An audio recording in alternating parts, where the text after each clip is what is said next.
6학년 2학기 5단원인데요. 글에 담긴 생각과 비교해요 라는 단원입니다.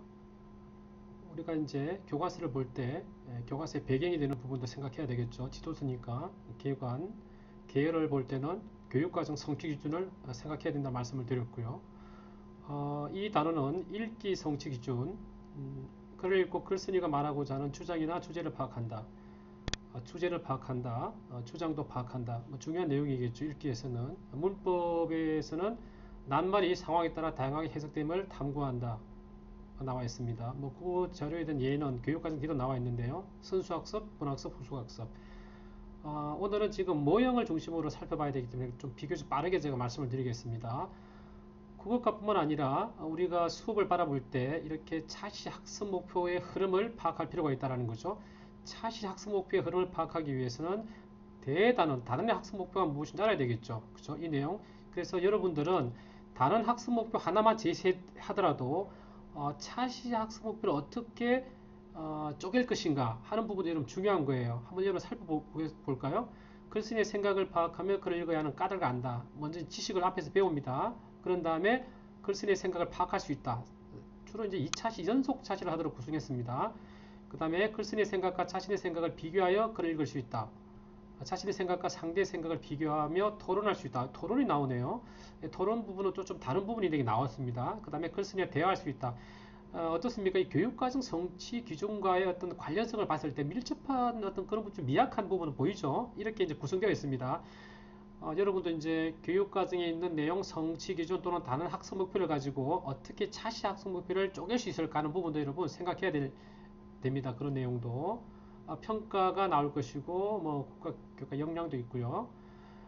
그 다음에 이렇게 해서 차시 학습이 진행이 됩니다. 근데 오늘은 3, 4차시 중에서 직접 교수 모형을 적용한 예입니다. 여러분, 직접 교수 모형은 여러분들이 제가 이제 나눠드린 그 자료는 우리 지도서, 교사용 지도서 뒤에 나와 있는 그런 내용인데, 직접 교수 모형 큰 흐름을 보면 여러분 설명하기, 시범 보이기라고 하는데요.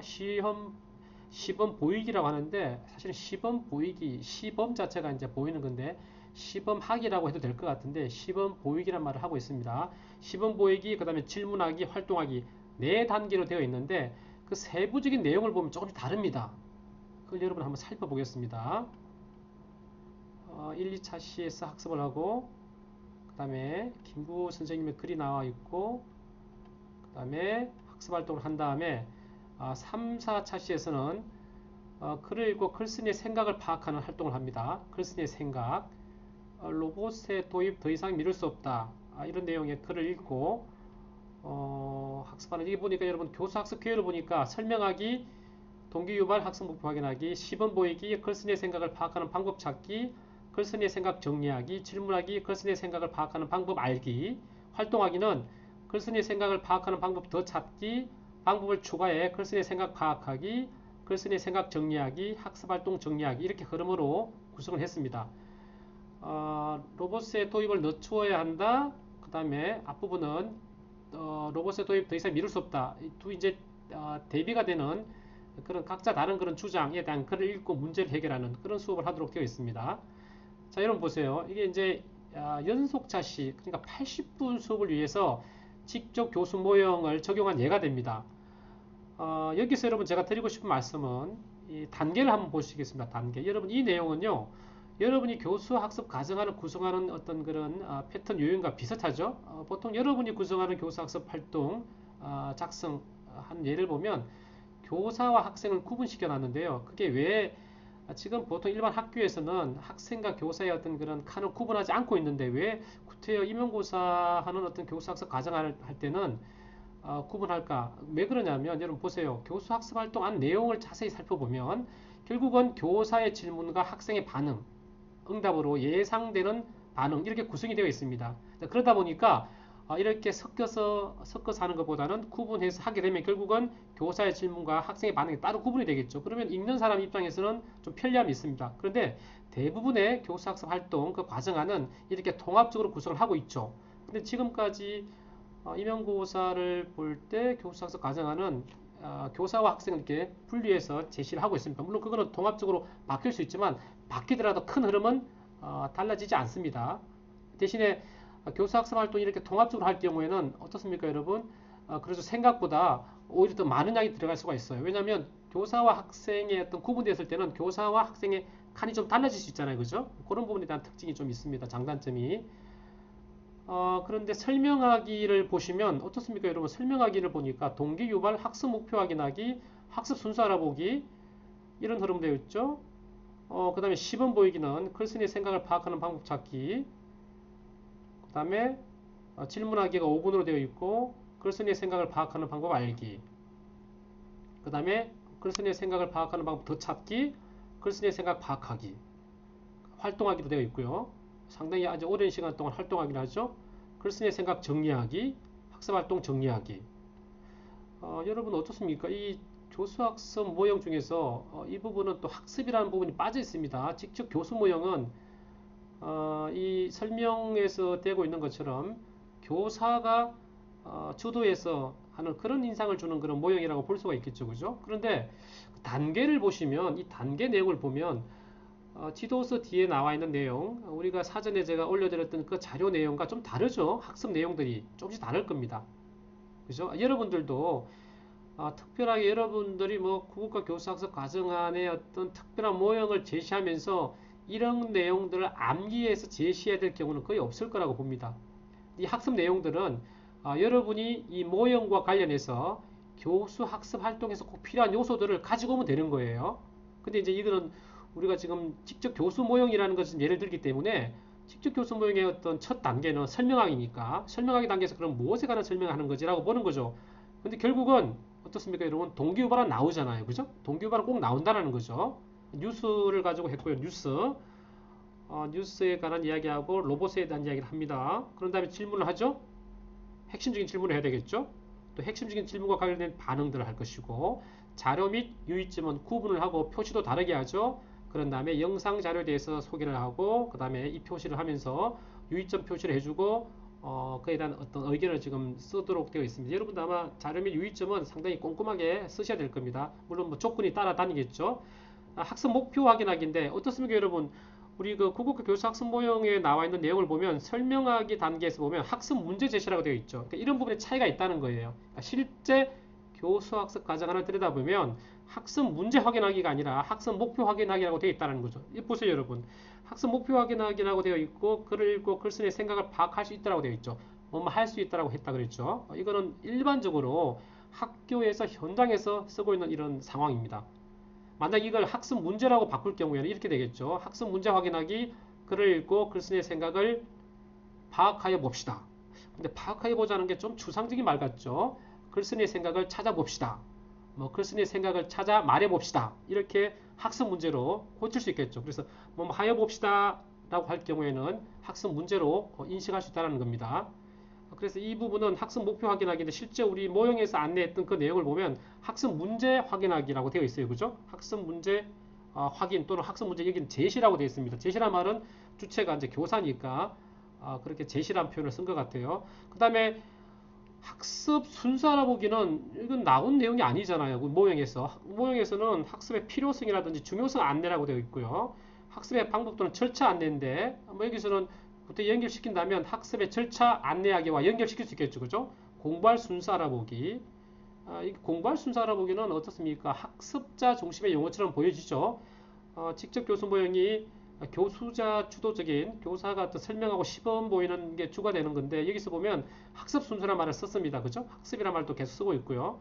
그래서 우리가 알고 있는 모형은 일반적인 형태의 모형이고 그 모형은 실제 수업 상황에서는 수업자의 의도에 따라서 조금씩 변화될 수 있다는 거예요.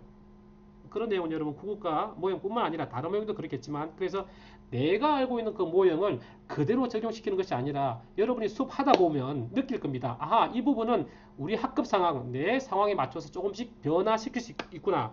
그런 부분을 여러분이 느끼게 될 거예요. 직접 교수 모형 설명하기 단계고 학습 순서에 대한 내용이 나오고요. 그런 다음에 글쓴이의 생각을 파악하는 이 방법이 이제 시범 보이는 겁니다. 그죠? 여기 보니까 글쓴이가 세상을 바라보는 관점 파악하기, 까닭은 무엇일까요? 주로 질문을 하죠. 그 다음에 살아가는 방법, 재교육 비용과 같은 말을 쓴 까닭은 무엇일까요? 선생님 주로 질문합니다. 그죠? 질문하면서 설명한다라고 보는 거죠. 이렇게 질문하면서 학생들의 반응을 들으면서 중요한 내용, 생각을 파악하는 방법을 학생들한테 알려주는, 보여주는 그런 거죠. 옆에 여러분 보면 알 수 있습니다. 교사가 글쓴이의 생각을 파악하는 방법을 시범 보여준다. 이때 교사가 생각하는 것을 학생들이 들을 수 있도록 사고 구술을 활용한다. 그러니까 사고 구술이라는 게 뭐 thinking aloud라고 말을 쓰는데요. 이를테면 선생님이 마음속으로 생각하는 사고하는 그 과정을 학생들이 알 수가 없으니까 선생님이 직접 말로 하시는 거죠. 로버세가 있네. 로버세가 뭐지? 더 이상 이럴 수 없다. 이거는 결국 내야 된다는 이야기잖아. 이렇게 혼자 말하는 내용을 웅얼웅얼 하시는 그 내용이지만 그걸 겉으로 생각 밖으로 말로 드러내는 거죠. 그걸 사고 구술이라고 용어를 씁니다. 사고 구술. 그래서 그런 방법으로 보여준다는 거죠. 주로 그렇게 보여주지만 실제 교수 학습 활동에 전개되는 구현되는 내용들은 교사의 질문과 학생의 반응, 예상되는 반응으로 구성된다는 겁니다. 여러분이 직접 이거는 해야 될 내용들이고요. 그 다음에 글 내용 파악하기. 뭐 선생님께서 시범 보이기인데 글 내용을 파악하는 것도 보여준다는 거죠. 그래서 내가 이 글에서 무엇을 전달하려고 하나요? 이렇게 물어봤다는 겁니다. 그 내용을 이제 답을 쓰는 거죠. 예상 답을 쓰는 겁니다. 그죠? 보통 이제 이런 내용들을 보면 여러분들이 이제 교수 학습 과정을 구성하는 이제 전략 방법을 하나씩 익혀갈 텐데 보통 이런 질문 하나에 답 하나를 쓰진 않죠. 그죠? 딱 떨어지는 답 같은 경우에는 명료한 답인데 그런 경우는 상당히 제한적입니다. 그런 질문과 답을 좋아하진 않죠. 심사위원들이. 그죠? 학습 목표와 관련된 활동과 연계된 질문을 하되 그 질문에 대해서 그래도 학생들이 다양한 의견을 제시할 수 있는 질문, 그런 질문을 보통 우리가 추구하게 됩니다. 대신에 이 질문들은 글쓴이의 생각을 파악하는 방법 찾기라는 주요 학습 내용과 연계되어 있는 질문을 해야 되겠죠. 그건 상당히 중요한 겁니다. 그렇죠, 여러분? 자, 시범 보이기 활동을 30분 넘게 합니다. 원래 80분 수업으로 이루어집니다. 물론 40분 수업인데요. 이것은 이제 2차시 연속으로 하니까 그렇습니다. 자, 그런 다음에 글쓴이가 예상하는 독자 생각하기, 뭐 상당히 구체적인 내용이죠. 우리 원래 이 시범 보이기에는 이런 말이 나왔지는 않죠, 그죠? 시범 보이기는 그냥 적용 사례 또는 예시 제시라고 되어 있고 방법 또는 절차를 시범 보인다고 되어 있는데 여기서는 교수 학습 활동으로 구체적인 예가 들어 있습니다. 독자 생각하기, 글쓴이가 예상하는 독자 생각하기, 글쓴이가 글을 쓴 의도와 목적 살피기, 그죠? 이런 내용들을 여러분이 어떻게 구성하느냐, 만드느냐가 상당히 중요한 거죠. 수업을 할 때. 그러니까 이런 요소들이 있어야 내가 질문을 할 수 있지 않겠습니까? 자, 그런 다음에 글쓴이의 생각을 정리합니다. 나타난 글쓴이의 생각이 무엇인가요? 그래서 아마 여러분들이 이 모형을 보시면 이게 교사의 어떤 그런 구체적인 설명으로 볼 수가 있을까요? 이런 질문을 할 수 있을 겁니다, 아마. 자, 그리고 자료 및 유의점은 그죠? 해당되는 내용에 쓴 거죠. 생각은 관점, 의도, 마음, 의견, 주장 따위도 포함하고 있는 것으로 느끼고 상상하는 것이나 무엇인가를 하고 싶어하는 것도 생각의 한 종류임을 알 수 있도록 한다. 상당히 어려운 내용이 지금 기술되어 있습니다. 자, 이렇게 해서 질문하기 활동을 합니다. 그래서 사실은 이 질문하기 활동은요, 앞에서도 한 거잖아요, 교사가. 그죠? 여기서 이 질문의 주체가 학생에서 교사에서 학생으로 옮겨간다는 그런 부분도 있는데 여기서는 어떻습니까? 글쓴이의 생각을 파악하는 방법 알기 위해서 선생님이 먼저 질문하는 방법을 또 시범 보일 수도 있겠죠, 그죠? 글 속에 나타나는 글쓴이의 생각을 어떻게 알 수 있나요? 선생님이 질문하고 학생이 대답하고 선생님이 질문하고 또 선생님이 답을 하고 그런 과정을 거치게 됩니다. 질문하기가 전체 학습 내용을 파악하는 데 필요하다고 보는 거죠. 질문하기. 자, 그런 다음에 글쓴이의 생각을 파악하는 방법을 질문하기뿐만 아니라 이제 더 찾아보는 거죠. 사실은 질문하기 속에서 물론 여러 가지 있을 겁니다. 그죠? 토의하기가 또 나오네요. 그죠? 토의하기가 나오고요. 그 다음에 글쓴이가 바라보는 관점을 파악하는 것, 토의를 해서 글쓴이가 대상을 바라보는 관점이 무엇인지 찾아보자는 거죠. 그렇게 탐구합니다. 그런 다음에 여기서 또 글 내용을 파악하는 활동을 똑같이 합니다. 이거는 뭐 활동하기로 연결됐습니다. 벌써 그죠? 예, 질문하기에서는 끊어졌고요. 질문하기 끊어지고 활동하기니까 무슨 말이냐면 이 활동하기는 앞에서 학습한 내용, 시범 보이기 또 그 다음에 질문하기를 통해서 배운 그 내용을 활동하기를 통해서 적용하고 있는 거죠. 그죠? 그렇게 해서 다시 한번 더 확인하는 그런 과정을 거칩니다. 활동하기가 상당히 많이 구성되어 있네요. 그러니까 뭐 글쓴이가 예상하는 독자로 생각하고 추구한 방법으로 글쓴이의 생각 파악하고 그 다음에 글쓴이가 글을 쓴 의도와 목적 살피기 이런 내용들을 배운다는 거죠. 제가 볼 때는 이 내용들이 상당히 읽기, 독서에서 중요한 내용들인데 이 중요한 내용들을 각각의 내용 요소로 지금 파악을 하고 있습니다. 그 다음에 글쓴이 생각을 정리해야 되겠죠. 왜냐하면 글쓴이의 어떤 주제, 핵심적인 내용이 무엇인지 알아야 되니까 각각 역을 가나 역을 비교해서 아마 읽으면 알 수 있을 것 같은데요. 그런 다음에 학습 내용, 학습 활동을 정리하는 이런 활동을 했습니다. 생각을 정리하고 활동하기는 우리 원래 모형에서는 그냥 적용과 반복 연습으로 되어 있잖아요. 그죠? 그래서 우리가 알고 있는 직접 교수 모형, 직접 교수 학습이라는 말은 또 뺐는데요. 직접 교수 모형에서 추구하는 그 흐름과는 좀 다르죠. 다르고 큰 흐름은 교사의 시범과 설명, 교사의 설명과 시범, 그 다음에 질문하기, 활동하기로 구성되어 있다. 그렇게 파악을 하시면 되겠습니다.